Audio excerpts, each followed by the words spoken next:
M365 Copilot into your meeting room. It's going to be an exciting session. I'll hit accept here. There we go.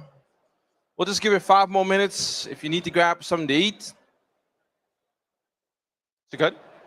Yeah? Something to eat, maybe something to drink. This is your last chance before we get started.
We'll give it a couple of minutes while people take selfies using the hub to take a picture of themselves. Good thinking, guys. You must be Dutch. Wow. Hey, good to see you.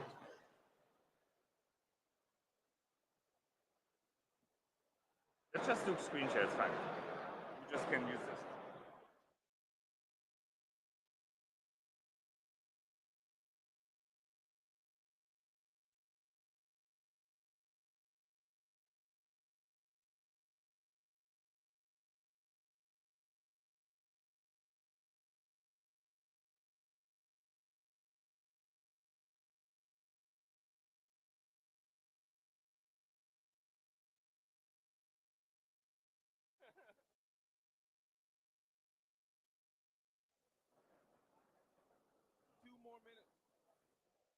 Two more minutes before we start the session. Happy to see some people got some coffee.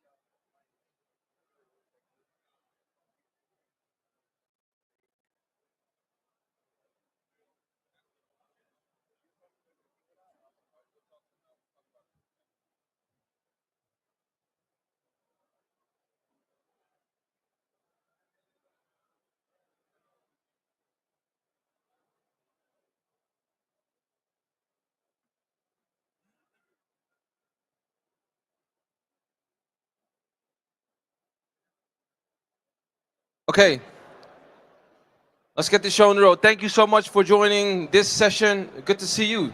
You good? Yeah. Hey. That happens at ISE. Thank you so much for joining today's session. My name is Michel Baumann. I'm responsible for the EMEA channel for Microsoft Teams Rooms, and with me is my good European, living in the US, friend Christian. Christian, quick introduction to the audience. Yeah, sure. So my name is Christian Schacht. I'm a product manager lead at Microsoft in the Teams world. So I'm responsible for features like speaker recognition in meeting rooms to really feed everything also into Copilot, features like voice isolation, face enrollment, voice enrollment, as well as a little bit of our BYOD chapter as well. Good stuff. If you are joining online today, thank you so much for joining us. If you're joining later, so you're watching the rerun of this session, you missed out on a great ISE because ISE has been wonderful, hasn't it? It's been good. Christian, tell me a little bit more. I think AI today, what is happening? What is AI all about? Yeah, I mean, I had the pleasure of working with Copilot really early on using also AI recaps, etc. And it really changed a lot how I work in my daily life, right? If I miss a meeting, you know, I'm super easy to able to catch up on the meeting. What have I missed? Was at mentioned? What did my colleagues say about my projects, etc. As well as maybe now with Copilot, really going and querying the meeting to figure out what have I exactly missed, right? What did Michelle maybe say about my product? Then maybe if it was not in the recap, and I can figure out what open questions was there. So it really helps me a lot of like how to catch up on my daily work. And I hope you all do the same or start to do the same. So it's really a changer of not looking for a meeting and a recording for a full hour and catching up in like 5 minutes, and it saves me a lot of time. And it's not just how we work; it's also where we work, right? So I think the location has been changing a lot as well.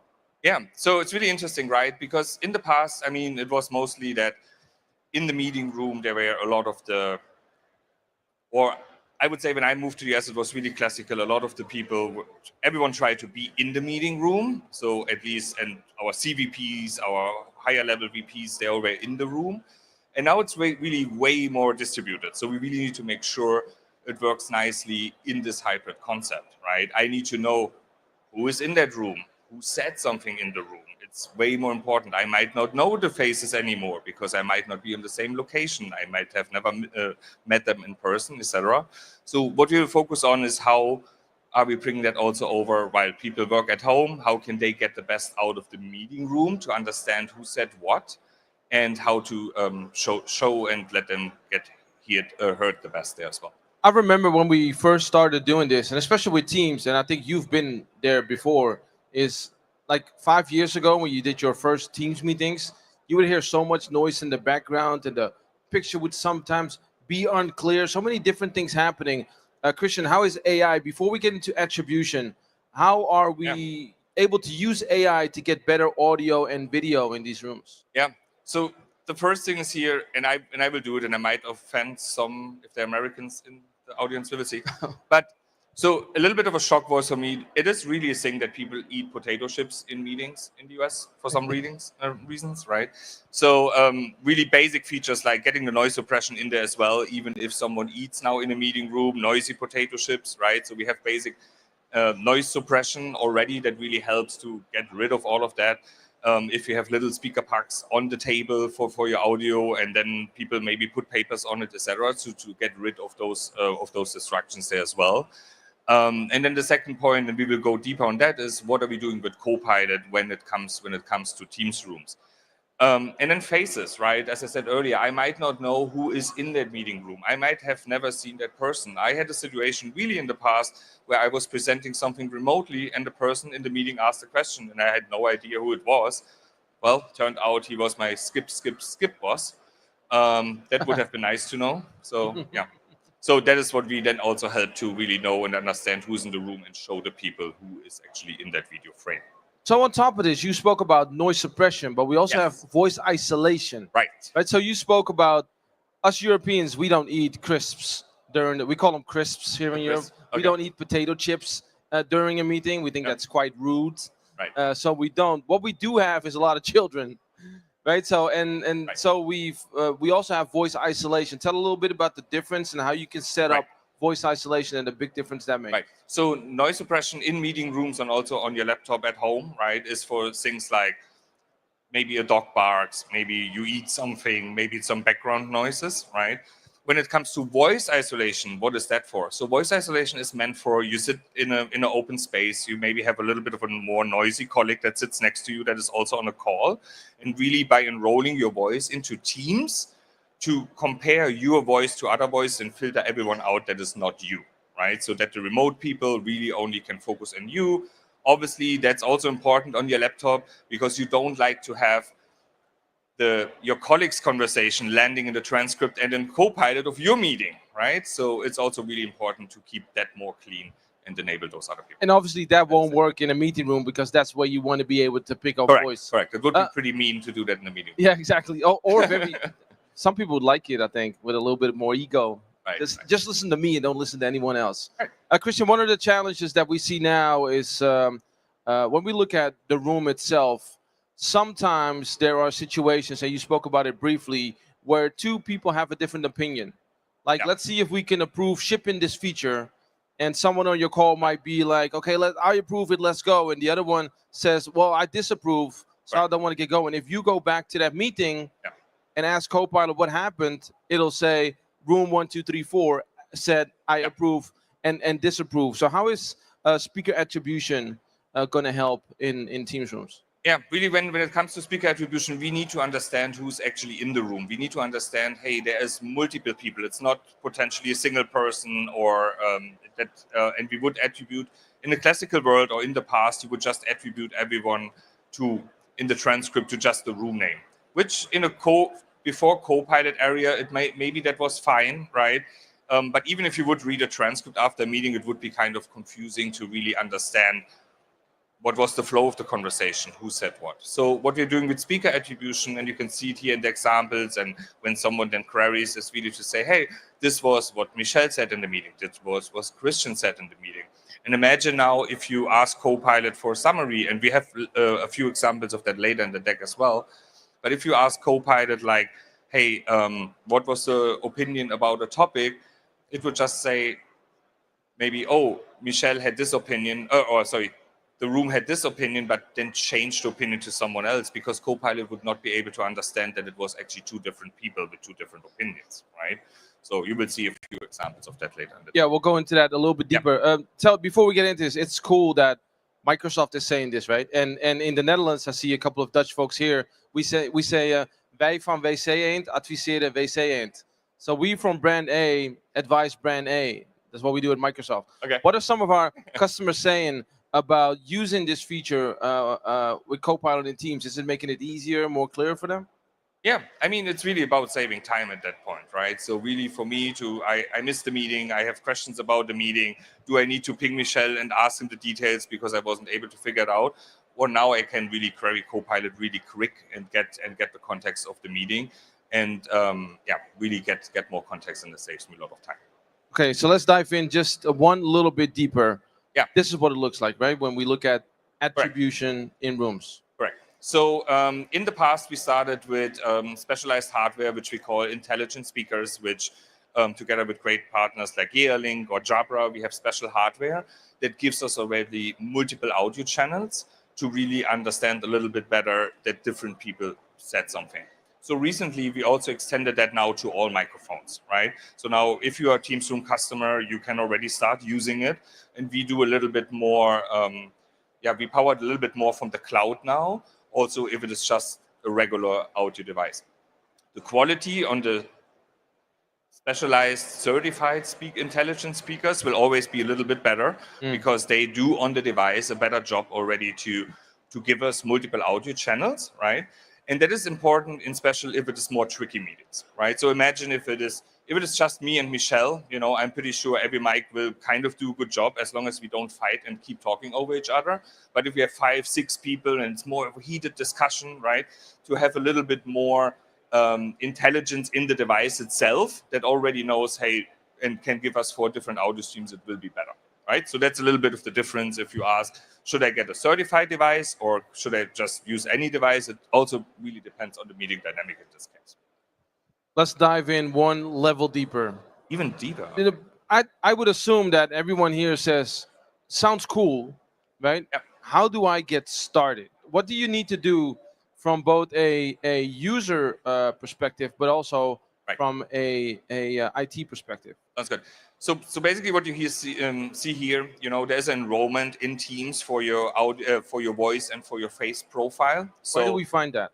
Sorry. Where do they find that? So good point. I know. So if you're an admin of your organization, if you turn that enrollment on, we will also give a little, we call it a coach mark. So in the Teams client, there will be we give that notification 2 times to a user.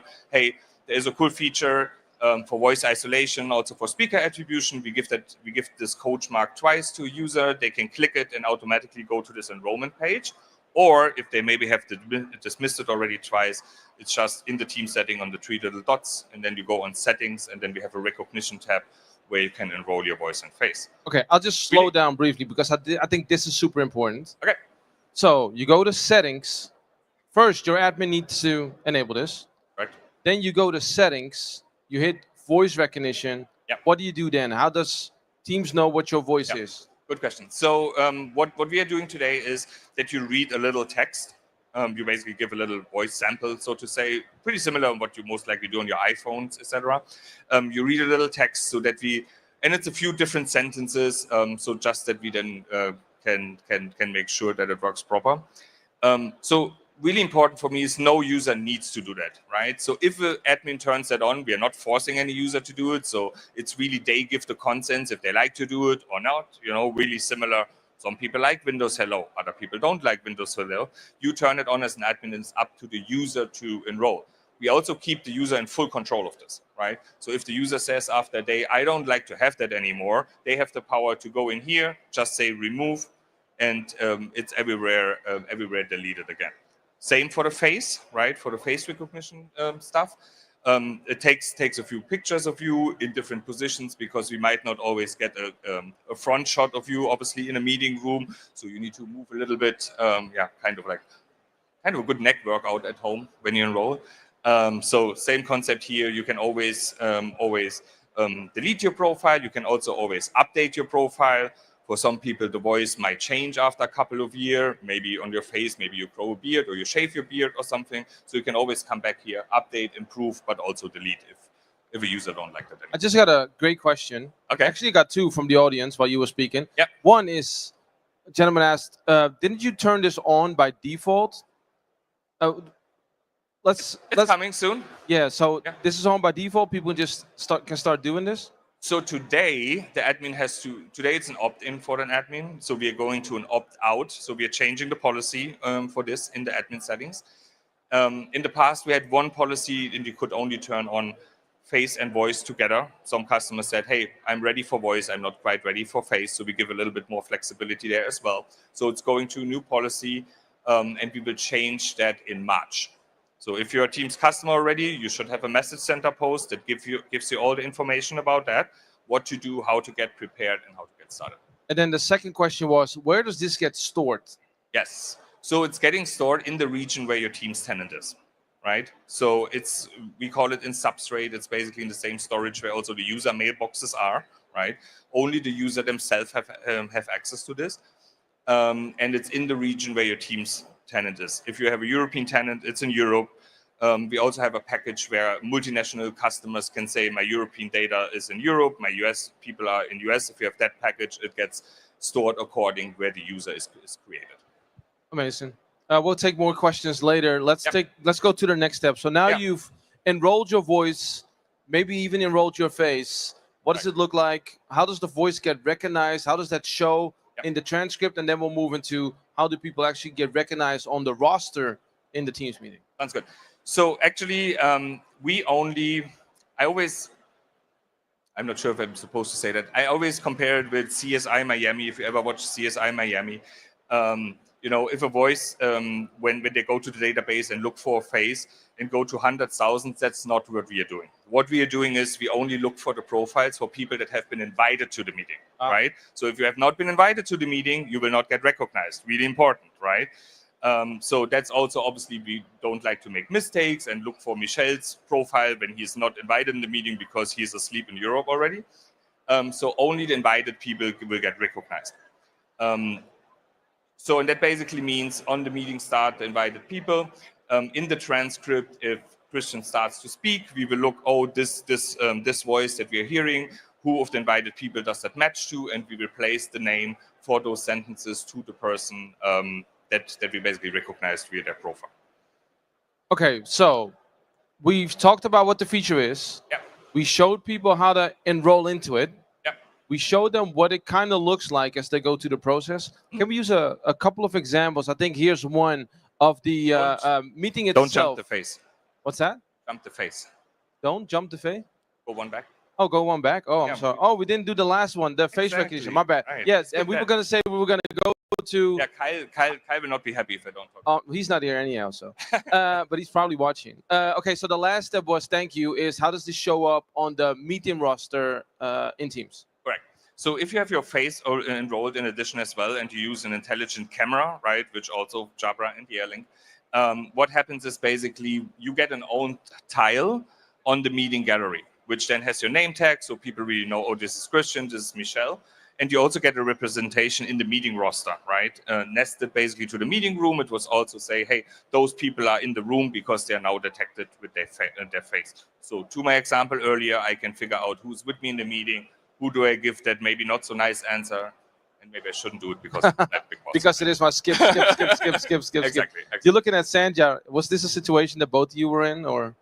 I knew pretty much from the beginning what she looks like, so Okay, so let's go into the example. So this is asking Copilot about something that happened in the meeting without the intelligent speaker there, and I think there's one more click. Yes. Yeah. So this is what it looks like when you don't have this turned on. Right. So in this scenario, a meeting room was joined. Maybe I'm sitting at home, joined the meeting a few minutes late, right? And I try to catch up. So in this case, all I know is, okay, the conference room likes to have another look at the product roadmap.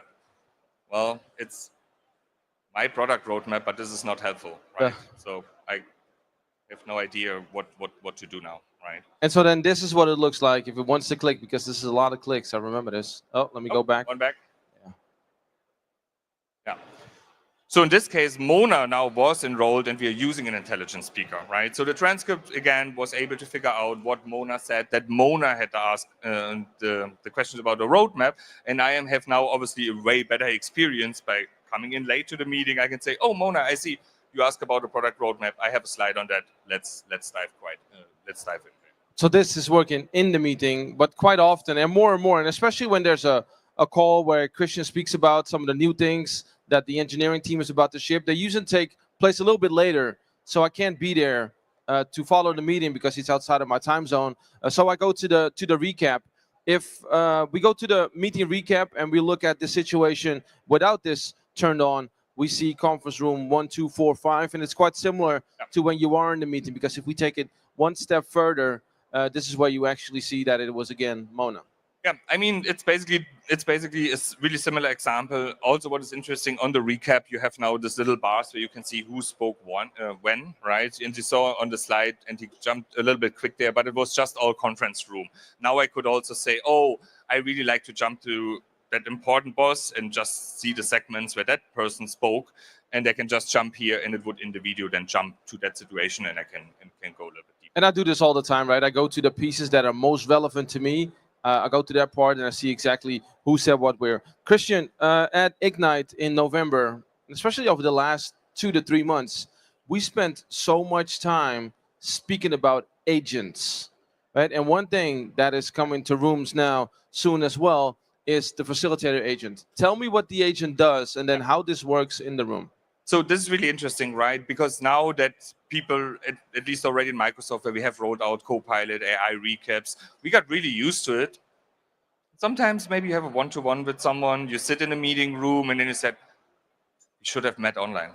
Then we would have a recap, right? So this is really what we solve with this. So this is really meant, you go into a meeting room, you have a one-to-one discussion, and it can take notes for you, right? It can create this summary. So what we will have is that on the Teams Rooms console, you will have a button to activate basically an in-person session, and the facilitator can help you to summarize that, to help you really out in that meeting. So we don't need to take manual the notes. And it's really, people got so used to those notes automatically that now in one-to-one sessions, you miss them, right? Yeah. So if you look at the 3 biggest productivity leaks in a meeting, one, it's people showing up late and struggling to catch up to what has been discussed. The second one is the no clear action points. So like you said, nobody wrote down the action points, and even a summary or the overall notes aren't there, and that's what the facilitator AI or agent is going to help you with soon. You simply walk up to the front of room display, you scan the QR code, and you simply add facilitator to your meeting room. Let's close on IntelliFrame, Cloud to IntelliFrame, composition, etc. Correct. So one thing, and you can always see, and I hope you catch it also a little bit earlier. So I have on a few slides, if it is already there, and when it comes on Android, as you know, we have the Teams Room platform on Windows and also on Android. So Cloud and IntelliFrame have been around on Windows for quite a while. It's now also coming to MTR Android, which really helps you if there are multiple people. We can automatically generate this grid view and give everyone the same their own tile. Because again, people got really used to also during the pandemic, working from home, everyone had their little tile, right?